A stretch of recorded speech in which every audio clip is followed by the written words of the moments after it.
सोलापूर ग्रामीण पोलीस प्रशासनाने अनधिकृत भोंग्यांविरोधात मोठी कारवाई करत जिल्ह्यातील एकूण 938 भोंगे काढण्यात यश मिळवले. कायदा व सुव्यवस्था अबाधित राखण्याच्या दृष्टीने मंदिर व मशिदींवरील नियमबाह्य भोंगे काढण्यासाठी विशेष मोहीम राबवण्यात आली होती. पोलीस अधीक्षक अतुल कुलकर्णी यांच्या मार्गदर्शनाखाली या मोहिमेअंतर्गत जिल्ह्यातील विविध ठिकाणी तपासणी करून नियमबाह्य लावण्यात आलेले भोंगे हटवण्यात आले. यामध्ये मंदिरांवरील 581 तर मशिदींवरील 357 भोंगे असे एकूण 938 भोंगे पोलीस प्रशासनाने काढले. ही कारवाई अत्यंत शांततेत आणि नियोजनबद्ध पद्धतीने पार पडली.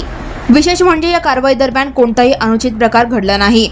दोन्ही समाजातील नागरिकांनी कायद्याचा आदर राखत पोलीस प्रशासनाला पूर्ण सहकार्य केले. तसेच संबंधित धर्मस्थळांचे पदाधिकारी व विश्वस्त यांनीही कायद्याचे पालन करत सकारात्मक प्रतिसाद दिल्यामुळे मोहीम सुरळीतपणे यशस्वी ठरली. या कारवाईमुळे सोलापूर ग्रामीण जिल्ह्यात ध्वनी प्रदूषण नियंत्रणास मदत होऊन सामाजिक सलोखा व शांतता अबाधित राखण्यास मोठा हातभार लागला. भविष्यातही शांतता राखण्यासाठी सहकार्य करावे असे आवाहन पोलीस अधीक्षक यांनी केले. Now and press the bell icon.